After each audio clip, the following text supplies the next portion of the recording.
Isa pong pinagpalang Sunday morning mga katots at mga ka-quarantine. Ngayon pong Sunday ng umaga, ang ating magiging simpleng tanong, kumusta ang loob?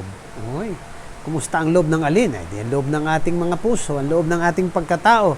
Dahil ang ating pong ebanghelyo ngayong linggo, hinango kay San Marcos, Kabanata 7, mga talata 1 hanggang 8, tapos tatalon sa talatang 14 hanggang 15, tapos tatalon ulit tayo sa talata 21 hanggang 23, ay patungkol po doon sa muling pagbabalik ni Lord, doon sa pagninilay na ang gagaling nyo magpakita na kayo sumusunod sa mga kagawian, mga utos, pero sa kalooban may sala. Kasi nga, kinu-question ng mga eskriba at pariseo yung mga alagad ni Lord na hindi naguhugas ng kamay habang kakain.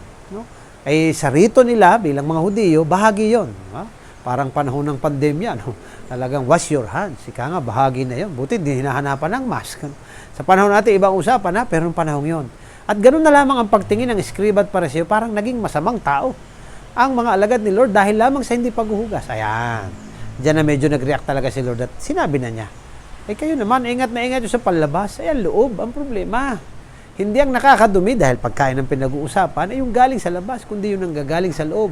Tapos nagbigay pa nga ng listahan si Lord ng mga iba't ibang kasalanan, masamang ugali, masamang kalooban, na nagiging dahilan ng masamang gawi at gawain. Ay, kayo po ba'y maniniwala kung sabihin ko sa inyo, halimbawang ako'y may ginawang kabutihan, ay hindi dahil doon ay ako'y nagiging mabuting tao? Kita niyan? At hindi baga, ganyan minsan ang nagiging karanasan natin?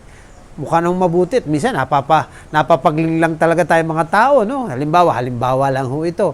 Sa panahon ng mga eleksyon, hindi nyo napansin? Na tuwing eleksyon, tsaka naglalabasan ang mabubuting ginagawa.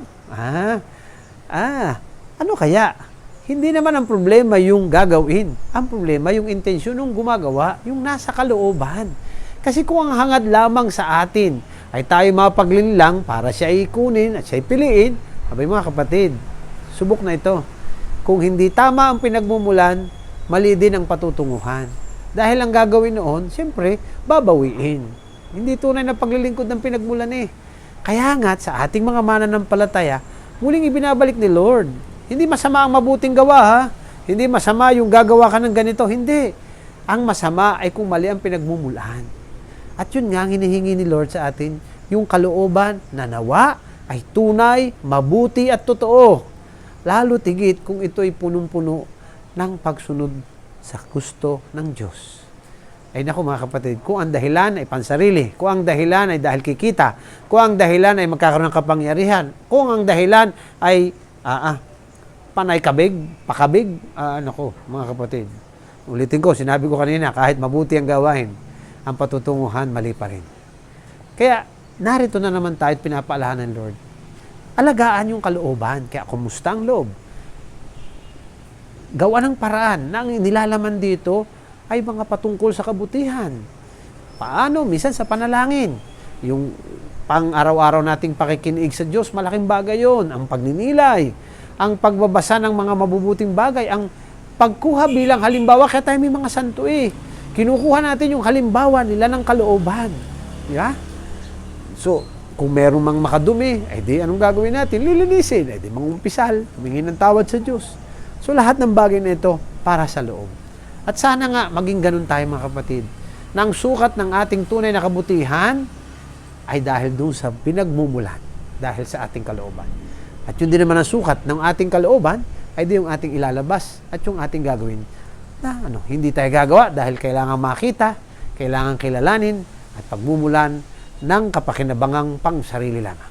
Gagawa tayo dahil ito ang mabuti at ito ang laman ng ating kalooban. Okay po? Sige. Ganda, no?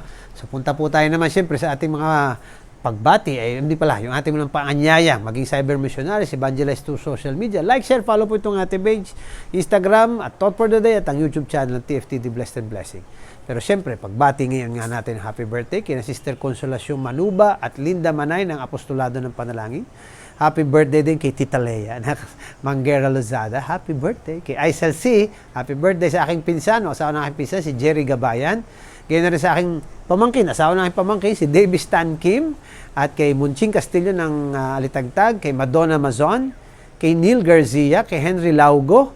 Happy birthday rin kay Giselle G. Barion, kay Father Mio Pabino ng Diocese of Lucena, sa aking hipag na si Jo Therese Maralit.